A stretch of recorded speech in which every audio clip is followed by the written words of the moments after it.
And thank you very much. As you have indicated to the viewers, the President is here. He's just come out of the house of the late Minister Chabane. Mr. President, you've just seen the family.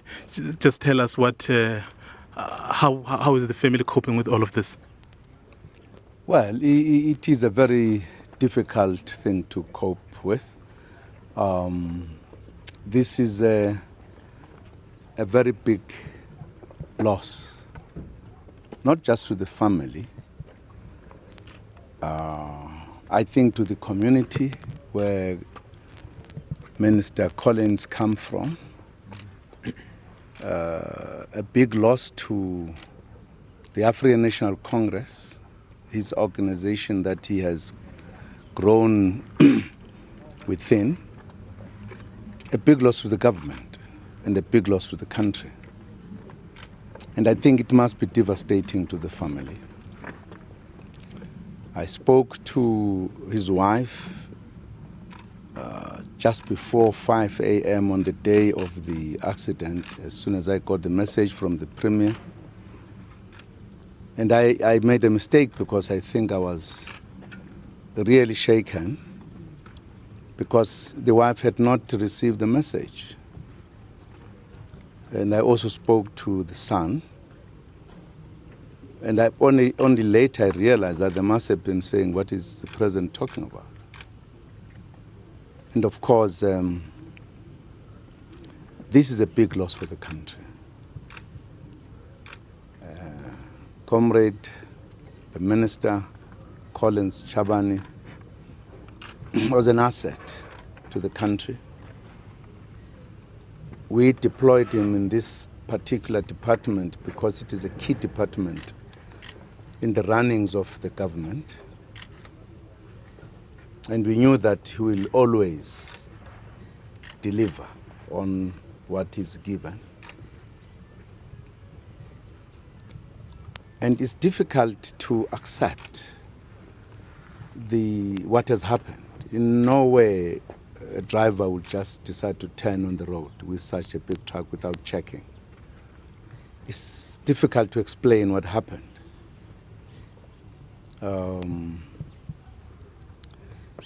Of course, I've seen the family. The daughter has just arrived this morning from London, because she's studying in London. And I've seen the brother and other members of the family. We have conveyed our condolences, our sympathies, and we have guaranteed that we are going to be with them throughout this period of mourning. And we'll continue to be with them, as we have been with them all the time, because Collins was more than just a minister, a colleague, a comrade. He was like a brother. To me, he was like a son. I had known him when he was 17 years old. I was part of those who made him to join the ANC and prepared him politically, militarily, as an MK cadre, and prepared him also for government. In 2009, when I had to take over as the president of this country, he led the subcommittee that discussed the restructuring of government, discussed with him the necessity of new departments. He led that and really made a contribution. So we have lost. He leaves a gap that is going to be very difficult to close.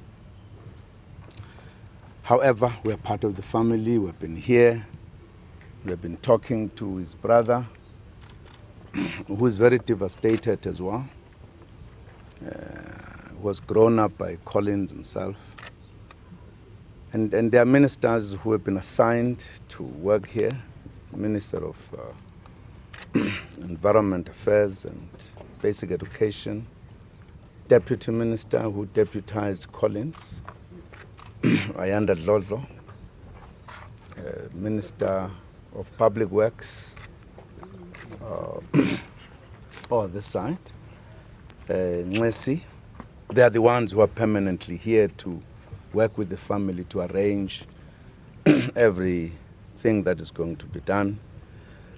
So we hope that we will mourn with dignity as an organization, as government, as the country, and bid him farewell on the day that the family will decide jointly with the government. I'm sure the Deputy President will be coming around as well. He is also be visiting the families of the two protectors who passed on together with Collins. We are also going to be working with them to ensure that their own processes are supported by also the government. So we are sad, we are saddened, we are shocked, but we have to accept the reality and try to be strong, all of us. But we have lost a comrade, a man, a citizen, a minister with great attributes and qualities, who had a long time to contribute to the government. But he has contributed to a greater extent. So we would like to say that the country really must join the family in mourning with dignity the life and celebrate his life, which he spent very well in fighting for the liberation of this country and as well as the reconstruction of this country. Thank you very much. Thank you, Mr. President. Thank you. There was President Jacob Zuma there, having visited the Chabane family to offer his condolences and to comfort the family. It's back to the studio.